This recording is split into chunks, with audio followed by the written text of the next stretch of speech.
Chère famille des partenaires, récemment nous vous avons partagé des nouvelles exclusives et importantes. Vous allez être très surpris et très content. 15 minutes par jour pendant 2 mois. Donc un laps de temps très défini, la personne elle aura tout l'éventail de c'est quoi être un chrétien. On aura donc la Bible multiversion. Donc on a les notes, les liens, les stickers. C'est un projet titanesque, c'est vraiment énorme. Tous les projets, toutes les applications qui sortent de cette envergure-là, il y a toujours une version bêta. 50 personnes au total il nous faut pour ma Bible. C'est tout nouveau, c'est sorti aujourd'hui. Un nouvel espace sur le site qui s'appelle l'espace partenaire. Alors sur cet espace, comme vous le voyez, vous pourrez suivre l'actualité des projets, participer à nos lives privés, consulter l'historique de vos dons. Vous pouvez désormais retrouver ce live en intégralité sur votre espace partenaire. Connectez-vous dès maintenant sur emcitv.com/partenaire. Merci pour votre précieux soutien.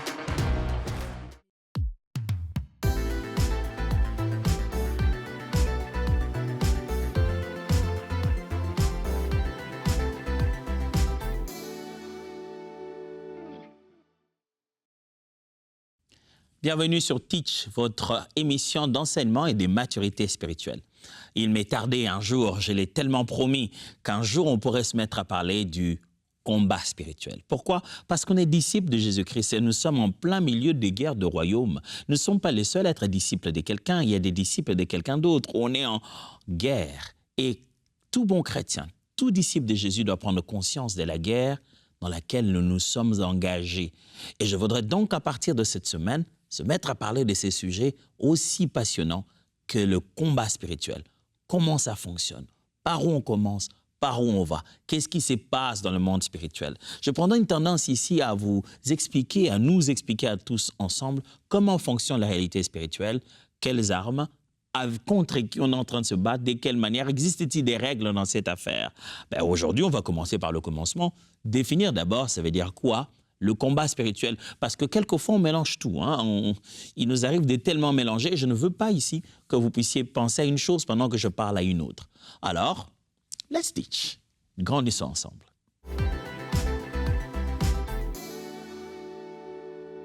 En abordant le sujet du combat spirituel, mon objectif n'est pas de vous faire peur par une description détaillée de l'adversaire, le diable. Je ne fais pas une promotion de celui contre qui on se bat. Quoiqu'à un moment donné, on va s'arrêter pour mieux comprendre notre adversaire. En vous parlant du combat spirituel, j'aimerais insister sur l'assurance de notre victoire, la garantie de notre victoire.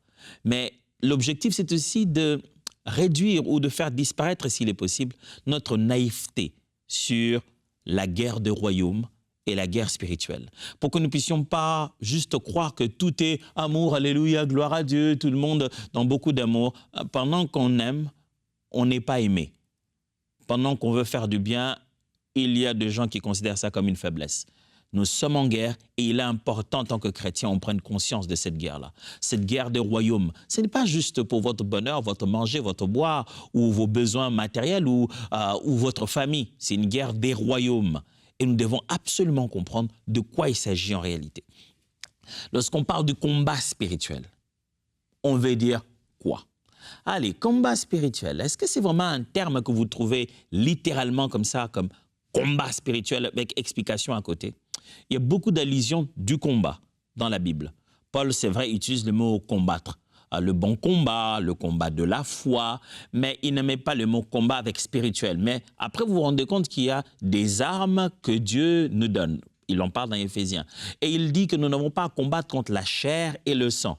Et il se met à décrire que notre combat se passe à un niveau spirituel. C'est vrai que les mots les deux ne sont pas collés comme ça ensemble à tout moment, ou presque jamais d'ailleurs, combat spirituel. Mais le combat étant spirituel est un concept très clair et dit dans l'Ancien et dans le Nouveau Testament. Oh oui, dans l'Ancien Testament aussi, le combat spirituel, ainsi que dans le Nouveau Testament, est encore une réalité aujourd'hui.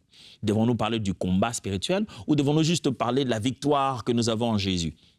Certes, oui, nous avons une victoire en Jésus, mais les auteurs du Nouveau Testament, après la mort, la résurrection de Christ, vivant les premières heures de l'Église, n'ont pas hésité d'encourager les autres chrétiens à combattre avec eux. N'ont pas hésité d'éveiller dans la pensée, dans la réflexion de chrétiens, le concept, la réalité du combat spirituel ou la guerre entre le royaume pour faire avancer notre royaume de Christ, gagner les âmes à Jésus, amener les gens vers Christ C'est une bataille qui s'est faite contre les pensées, contre les arguments, contre les esprits. Et donc, il y a bel et bien combat. Je suis désolé de vous l'annoncer si vous pensez qu'il n'y avait plus combat parce que Jésus a gagné à la croix. Oui, il y a bel et bien combat. Pas parce que nous n'avons pas la victoire, parce que nous avons la victoire. Chaque espace que nous devons continuer à gagner, on y trouvera de l'adversité. Mais ce n'est pas pour que nous puissions nous battre, nous encore, mais c'est pour pouvoir imposer la victoire de Christ. Un bel exemple d'une très très bonne prédication que j'ai entendue d'un de mes pères qui a très bien fait cette allusion sur ce texte qui s'appelle Daniel Kawata. Il expliquait un jour la beauté du combat de notre victoire. Et pour cela, il a utilisé l'exemple de la bataille de David. Il expliquait en disant ceci. De la même manière que David est venu se battre contre Goliath, une guerre entre deux adversaires seulement, chacun représentant un de camps. David pour Israël, Goliath pour les Philistins. Et ils se sont entendus, celui qui va vaincre cette bataille deviendra source de victoire pour chaque camp. Et qu'est-ce qui se passe quand plutôt David a gagné Goliath? Les restes des militaires, ils ne se battaient plus en réalité. Personne ne pouvait plus, aucun Philistin, même s'il osait tuer ou bien mettre à terre un Israélite, n'oserait dire qu'ils ont gagné. Parce qu'Israël a gagné dans un seul combat, celui de David.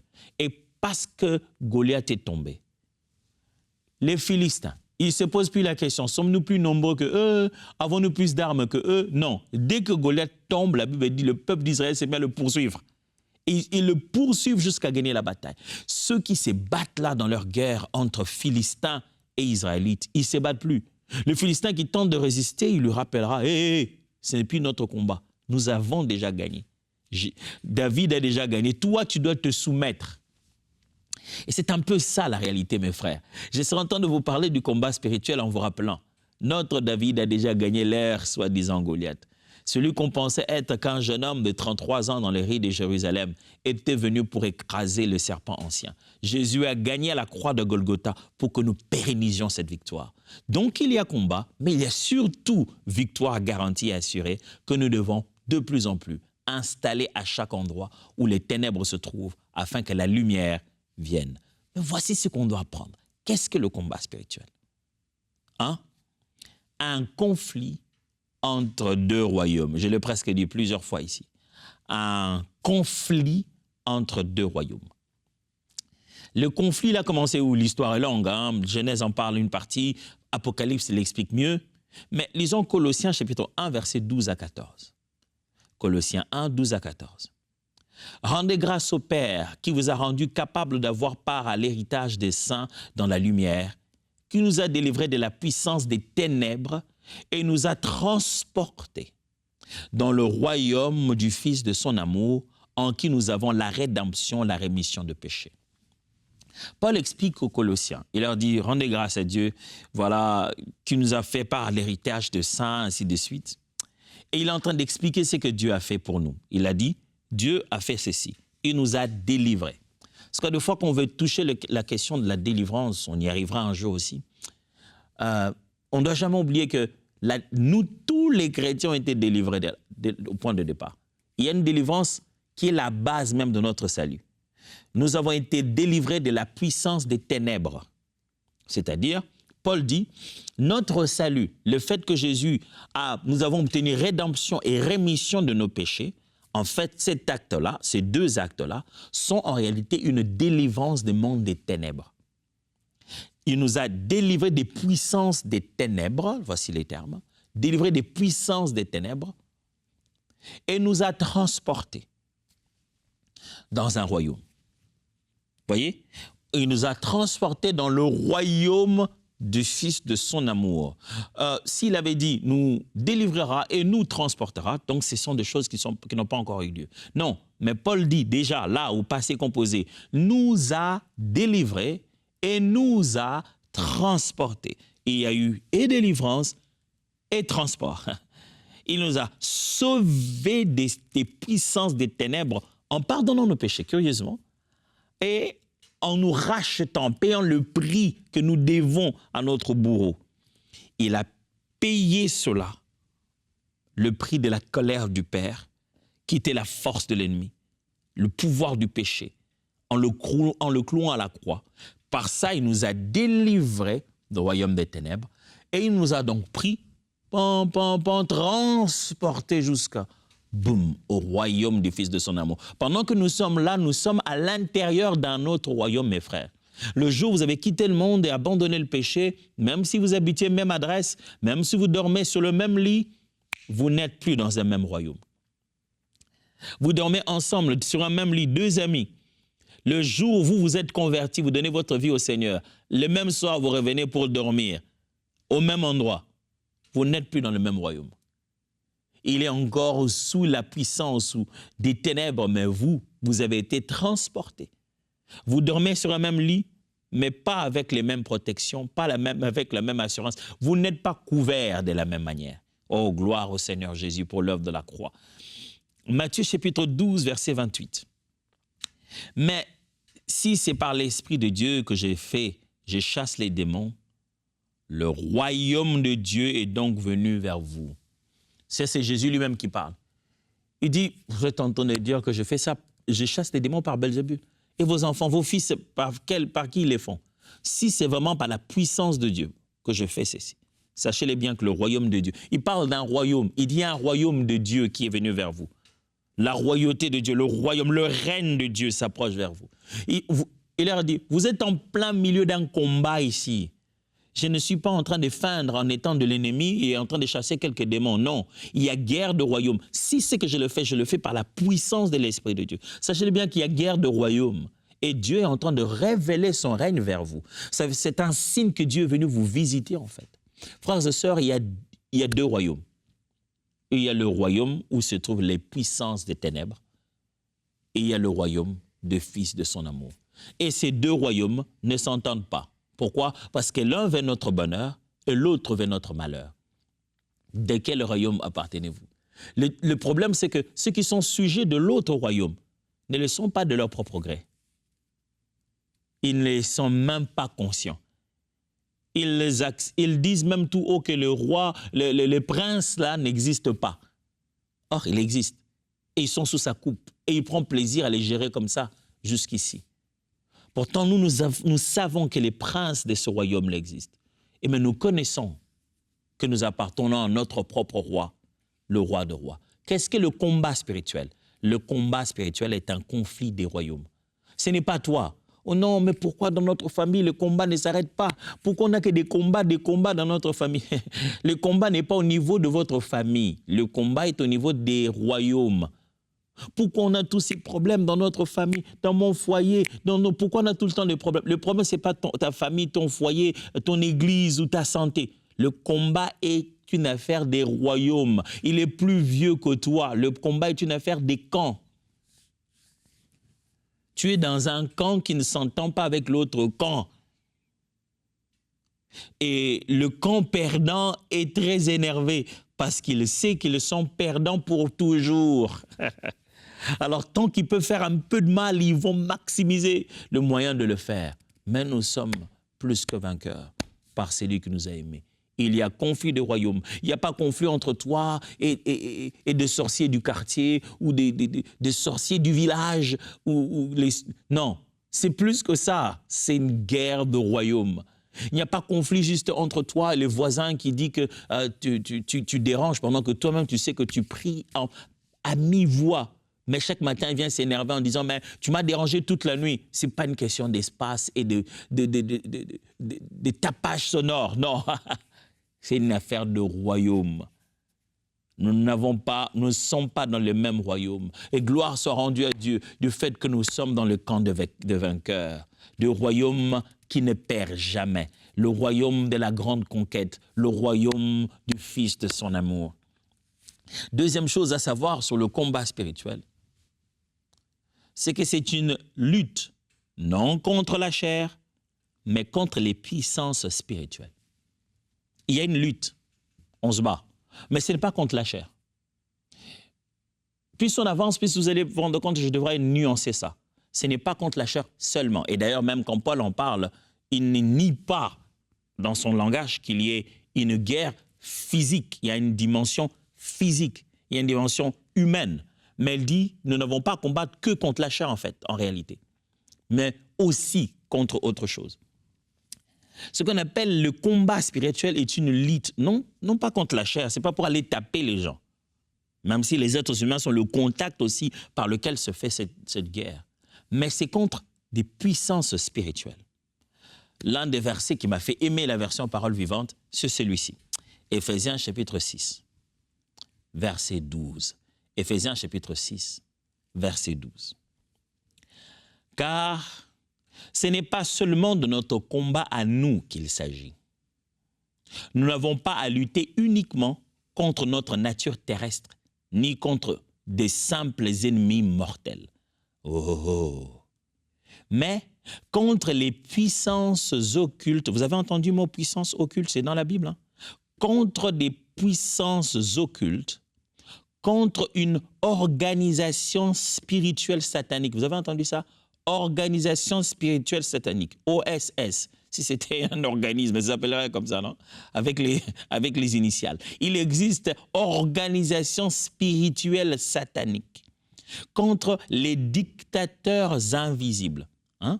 Pas des pays, dictateurs invisibles qui, dans les ténèbres, veulent contrôler et régir notre monde. Ils ne sont pas dans ils n'ont pas le droit de le faire, mais leur intention, c'est de manipuler les choses pour que notre monde devienne sous leur autorité.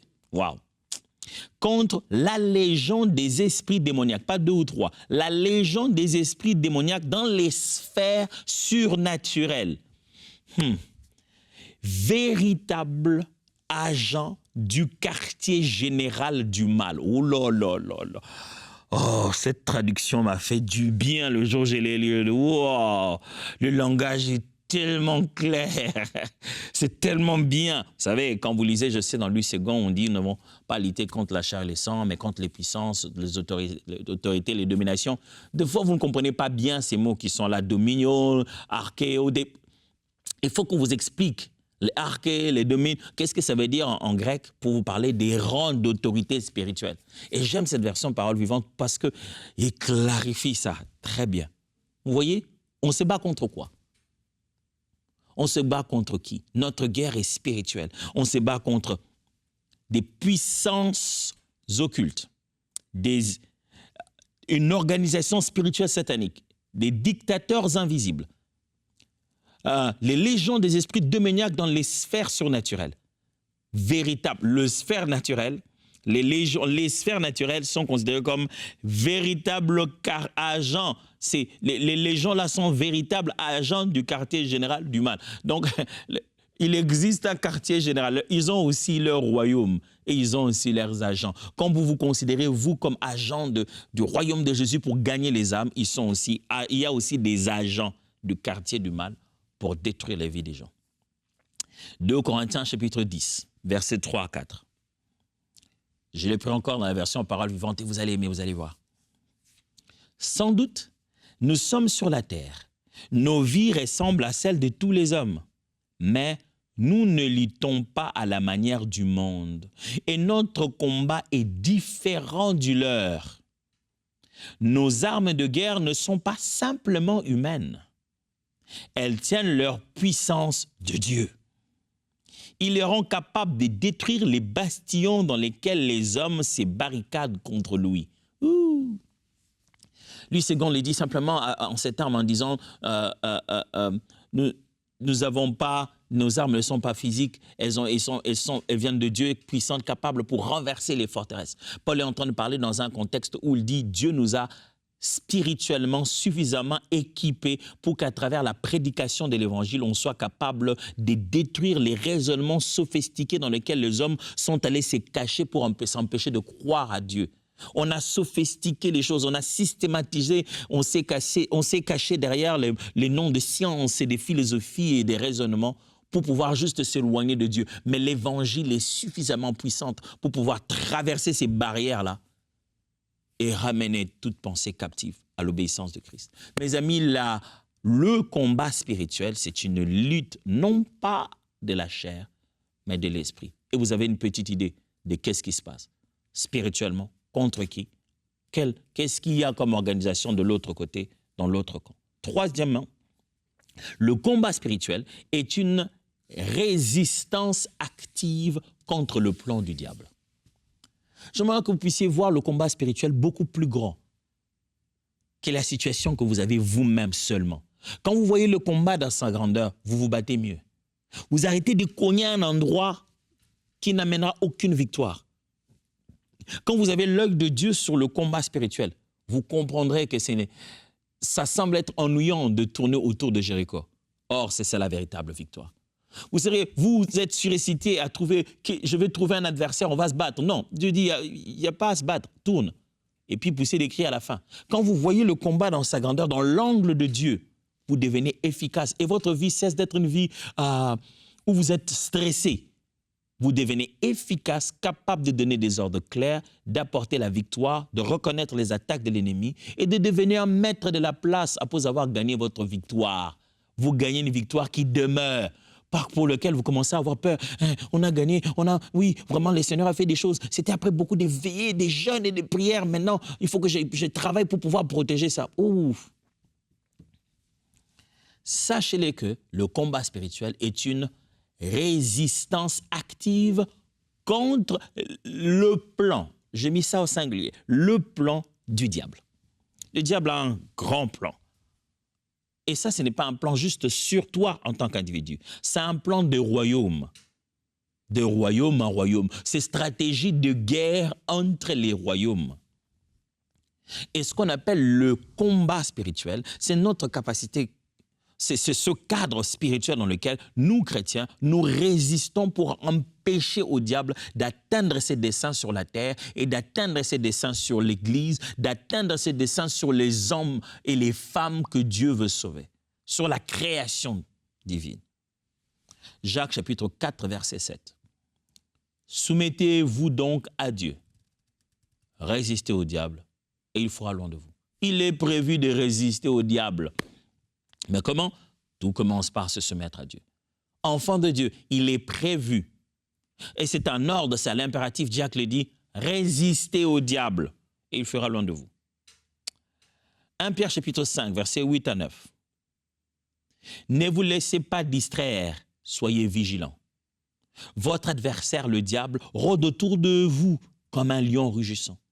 Il cherche quelqu'un qui se laissera dévorer. J'aime cette version. Il dit, il cherche quelqu'un qui se laissera dévorer. Opposez-vous à lui avec une foi inébranlable. Vous savez que vos frères dispersés à travers le monde passent par les mêmes épreuves. Il parle ici au pluriel. Il ne parle pas de la situation de la vie de Timothée en particulier seulement, ou de Tite, ou de Louis-Paul. Mais il dit, c'est une guerre pour vous tous les chrétiens. Ça, vous savez, des fois nous perdons beaucoup de choses dans nos combats spirituels parce qu'on se rend compte, on veut comprendre le combat spirituel et on l'individualise. On l'amène d'abord, je n'ai pas dit qu'il n'est pas individuel, on l'individualise d'abord. Toute une église passe des heures à comprendre le combat spirituel, mais que pour les personnes. Or, en réalité, si vous avez commencé à obtenir la victoire collective, vous allez vous rendre compte que vous aurez déjà libéré les réalités individuelles. Ce qui s'attaque à vous ne s'attaque pas qu'à vous. Le diable c'est pas seulement parce qu'il ne veut pas que tu aies un véhicule ou que tu ne sois pas en bonne santé. C'est pas ça le but. Le but est plus grand. Vous êtes quelque part une pièce dans une grosse stratégie. Et vous avez l'impression qu'on s'attaque à vous. Non, on s'attaque aux objectifs qui peuvent s'accomplir à travers vous. Quand vous arrivez à faire tomber un esprit sur toute une assemblée, vous venez de libérer les individus qui participent, les individus qui fréquentent cette assemblée. Donc, des fois, ce n'est pas chacun en train de chasser les démons de sa vie, mais identifiez dans quelle alliance vous êtes, dans quoi vous êtes engagé dans cette assemblée, quels sont les types de guerres que vous êtes en train de subir, en commençant déjà à vous attaquer à l'ennemi et à détruire le plan du diable contre vous, automatiquement, vous lui empêchez de pouvoir toucher à une personne. J'aime bien ce que Pierre dit. Il dit, ne vous laissez pas distraire, soyez vigilants. Votre adversaire, le diable, rôde autour de vous comme un lion rugissant. Il cherche quelqu'un qui se laissera dévorer. Voyez? il dit, le diable a des stratégies. Il vous agite là-bas, en réalité, il veut que l'un de vous se détache du groupe et boum, il le touche. Mon frère, si on pouvait aller ensemble d'abord, vaincre en tant qu'Église de Jésus-Christ. Je ne parle pas de l'Église locale, je parle de l'Église de Jésus, là où vous vous trouvez dans votre nation. Puis, en tant qu'Église locale, là où vous êtes, dans les défis que le Seigneur a placés autour de vous. Puis, en tant que famille, puis, il y a des guerres générales qui s'imposent plus sur nos vies particulières qu'il y a des guerres particulières. Je ne sais pas si vous m'avez compris. C'est-à-dire que nous vivons beaucoup de poids qui sont dans la dimension générale, qui sont dans la dimension de ce à quoi on appartient, que vraiment à la dimension de nous en tant qu'individus. Parce que n'oubliez pas, c'est fondamentalement d'abord une guerre de royaume, une guerre d'entité, d'organisation. Vous subissez des fois des guerres de la famille où vous êtes, de l'église où vous êtes, du coin où vous êtes, de l'entreprise dans laquelle vous êtes, de la chose dans laquelle vous êtes mis dedans. On subit plus d'abord des guerres de secteur qu'on ne subit des guerres individuelles. Si un malade vient dans un hôpital, il se rend compte qu'il n'a pas les médicaments qu'il faut. Il n'en a pas, il n'en a pas, il n'en a pas. Est-ce qu'on ne l'a pas nécessairement visé lui? Mais non, on a arrêté de vendre ces médicaments-là à cet hôpital. Pourquoi? Parce qu'il y a une sanction économique, je ne sais pas moi, dans ce pays. Vous voyez, un malade qui arrive et qui est sur le point de mourir parce que sa guerre n'est pas directement, ne le vise pas lui. Il y a rupture de stock, on n'a pas pu acheter parce que le pays subit sanctions économiques, on ne permet pas. Donc, il y a une grande ramification. Des fois, nous essayons de gagner des batailles qui ont beaucoup de ramifications et nous ne voulons pas nous positionner à faire avancer d'abord le royaume, les buts de Dieu d'abord. Résister au plan du diable sur la terre, sur les hommes, pas seulement sur votre famille. Quatrièmement, qu'est-ce que c'est que le combat spirituel? La réponse est une guerre invisible par des moyens et des agents physiques.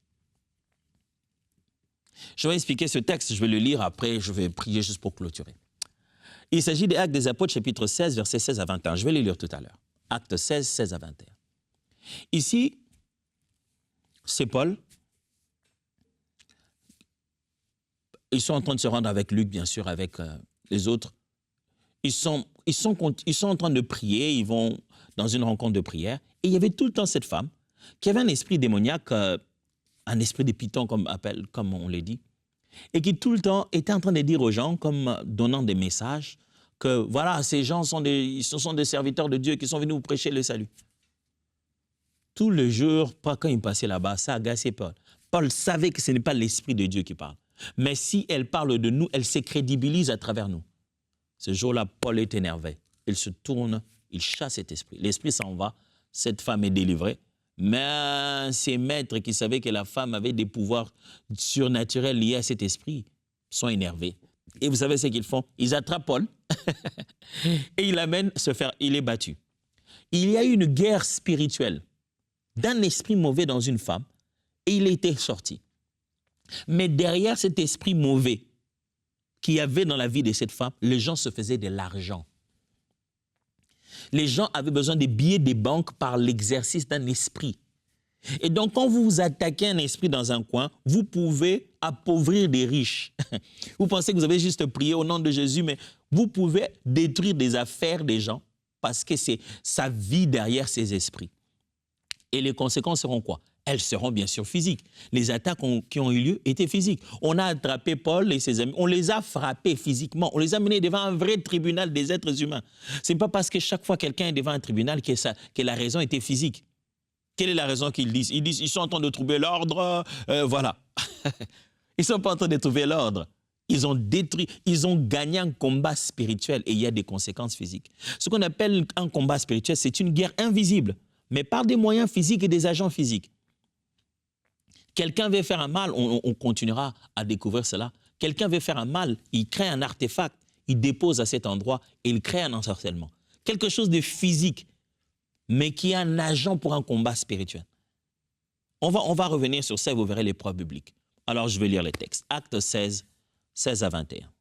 Un jour, alors que nous nous rendions au lieu de prière, une jeune esclave vint à notre rencontre. Elle avait en elle un esprit démoniaque ayant faculté de prédire l'avenir et par des divinations, elle parcourait des jolis revenus. Elle procurait des jolis revenus à ses maîtres. Elle s'est mise à nous poursuivre, Paul et moi, en criant à tue-tête. Ces hommes-là sont des serviteurs du Dieu suprême. Ils viennent nous vous annoncer comment être sauvés. Elle fit cela plusieurs jours de suite. À la fin, Paul fut excédé.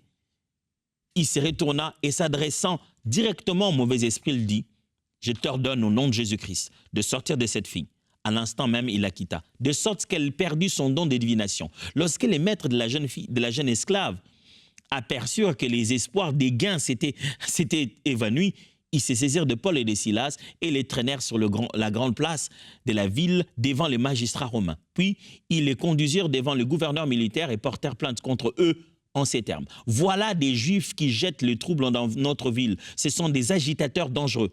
Ils cherchent à introduire ici des coutumes religieuses illégales et voudraient nous imposer des rites que nous n'avons pas le droit de pratiquer en tant que citoyens romains. Nous ne pouvons pas accepter cela. Ouf. Ça sonne de l'activisme, mais derrière, c'était une guerre spirituelle. Père, nous venons de commencer un sujet important. Je prie que cette parole qui sera enseignée soit esprit et vie. Que ça dépasse les barrières de nos raisonnements sophistiqués et de notre héritage intellectuel et de notre systématisation académique. Que ça est dans les entrailles de notre esprit. Et ça nous parle comme des guerriers du combat spirituel. Au nom de Jésus. Amen. Dieu vous bénisse.